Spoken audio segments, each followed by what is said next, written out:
Wir haben den 5. April und wir verlassen Conil und den Atlantik und fahren Richtung Mittelmeer.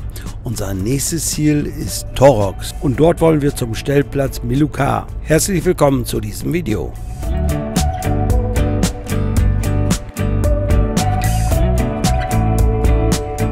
Wir fahren auf der N340, eine gut ausgebaute Nationalstraße, in Richtung Tarifa. Alles ist jetzt schön grün. Hier ist die Vegetation eine andere als zum Beispiel am Mittelmeer. Wir passieren jetzt Alcaceres und dann geht es auf die A7, eine Autobahn. Die A7 ist mautfrei, allerdings geht sie über nachher in die AP7 und dort ist sie dann mautpflichtig. Man kann das Ganze umgehen, aber wir sind eben mautpflichtig weitergefahren und haben ca. 10 Euro bezahlt. Es sind von Conil bis nach Torox so ca. 270 Kilometer, also eine schöne Entfernung, sodass wir kurz nach Mittag schon Torox erreichen. Wir hatten einige Tage vorher angefragt beim Stellplatz, ob was frei ist. Uns wurde dann eine Reservierung bestätigt und wir haben einen Platz im neuen Teil bekommen, denn dort gibt es jetzt eine weitere Terrasse mit weiteren 9 Plätzen. Der Stellplatz ist schnell von der Autobahn zu erreichen. Man durchfährt jetzt die Stadt Torox Costa und hat dann nur noch wenige 100 Meter bis zum Stellplatz. Wir kennen den Stellplatz, wir waren vor 2 Jahren schon mal dort und ich habe auch schon über diesen Stellplatz ein Video erstellt. Torox oder Torox Costa gehört zu Andalusien und wir sind hier an der Costa del Sol. Es leben hier viele deutsche Residenten und nicht nur Deutsche, auch andere aus europäischen Ländern. Der Ort hat 16.000 Einwohner, davon sind etwa 3.000 Deutsche. So, jetzt überqueren wir hier die Straße und müssen dann nochmal die andere Straße hier überqueren und sind dann vor der Einfahrt vom Stellplatz. Die Stellplatzinhaberin hatte uns informiert per WhatsApp, dass wir oben auf der Terrasse einen Platz, und zwar die Platznummer 5 haben und wir die Zufahrt an der rechten Seite hier nutzen sollen, um zum Stellplatz zu kommen. Die Zufahrt ist eine Schotterpiste, mehr oder weniger. Sie ist aber ausreichend breit, sodass man ohne Probleme hochfahren kann. Der neue Platzteil ist erst vor kurzem entstanden, ist auch noch nicht alles fertig, aber man kann die Plätze dort oben schon nutzen und darüber sind wir froh, denn sonst hätten wir keinen Platz gekriegt. Der gesamte Stellplatz ist terrassenförmig angelegt und wir sind jetzt hier auf der obersten Terrasse. Die Plätze sind hier ca. 6 Meter breit und haben teilweise eine Länge von bis zu 10, 11 Metern, aber nicht alle Plätze. Es sind vielleicht 4, 5 Plätze, die so eine Länge haben, die anderen sind kürzer. Neben uns stehen 2 Concorde Liner mit jeweils einer Länge von 11 Metern. Da passt es gerade vielleicht auf 3, 4 Plätzen, wo diese Länge hinpasst. Vielleicht sind die Plätze auch nicht 6 Meter, wie ich gesagt habe, sondern nur 5,50 Meter. Ich habe es nicht nachgemessen, aber man kann gerade so die Markise rausdrehen, wenn man das möchte. Man hat von hier oben einen schönen Blick aufs Meer und auch auf den Strand und auch auf den unteren Teil des Stellplatzes. Leider ist es im Moment trübe. Wir haben Sahara-Staub in der Luft. Bei blauem Himmel wäre es natürlich noch viel schöner. Wir haben ja Anfang April und viele Langzeitcamper sind ja zurück in ihre Heimat gefahren, aber hier ist der Platz immer noch recht voll. Am Abend ist der Platz immer voll belegt. Ohne Reservierung geht hier, glaube ich, nichts. Um auf den unteren Teil des Stellplatzes zu kommen, gibt es einen geschotterten Weg mit einer Treppe. So muss man nicht einen großen Umweg gehen, um nach unten zu gehen. Hier gibt es einen Container mit Toiletten und Duschen und Abwaschmöglichkeiten. Das Ganze wird auch im oberen Bereich gerade erstellt. Davor ist die End- und Versorgung. Findet man nicht überall. Hier gibt es einen Camper, der räuchert Fisch. Den kann man dann käuflich hier erwerben. Das ist die Zufahrt für den unteren Teil des Platzes.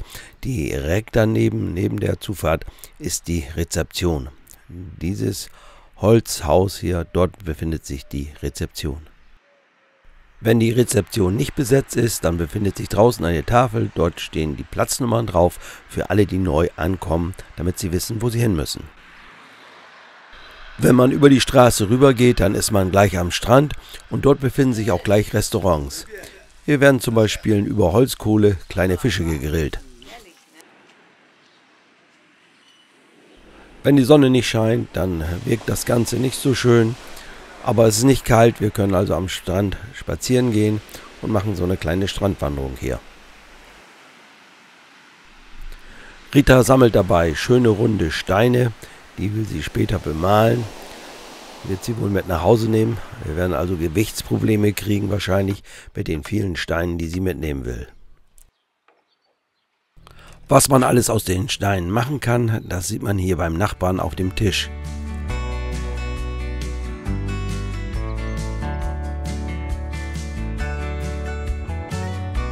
Jetzt noch mal ein paar Informationen zum Platz.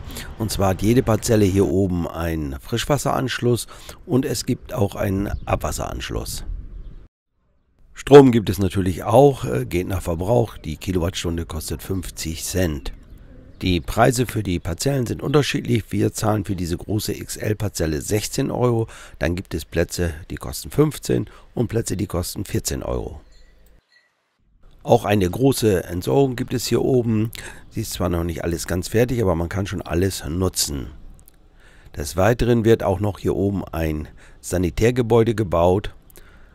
Das wird aber wohl noch ein bisschen dauern, bis das Ganze fertig ist.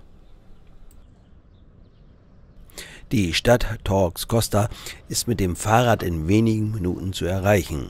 Also wer jetzt einkaufen möchte oder auch sich die Stadt ansehen möchte, kein Problem, man ist schnell dort.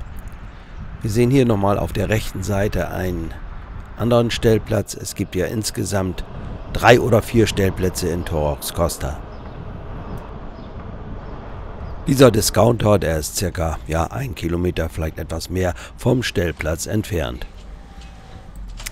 Zurück zum Stellplatz. Neben uns standen ja die beiden großen Concorde Liner. Dann ist ja immer interessant, wenn solche Fahrzeuge dann sich auf dem Platz bewegen. Aber man muss klar sagen, sie haben es gekonnt und sie haben es auch gut gemacht.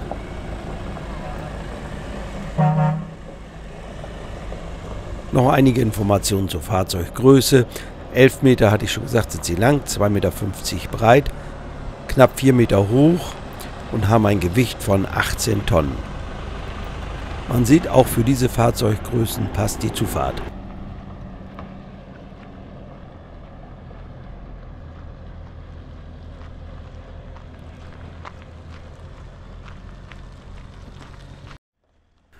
Der Platz wurde nicht kalt, der nächste wartete schon und schon wird der Platz wieder neu belegt. Bevor ich es vergesse, noch einige Informationen. Hunde sind hier erlaubt, Wohnwagen denke ich eher nicht. Ich habe dazu keine Informationen gefunden. Waschmaschine und Trockner gibt es auch. Wer hier reservieren möchte, auch das geht online oder anrufen oder eine E-Mail schicken. Der Platz wird schon wieder erweitert. Es ist eine große Nachfrage da nach freien Plätzen hier. Daher hat man sich entschlossen, den Platz noch zu erweitern. Er wird zur nächsten Saison fertig sein, der neue Bereich.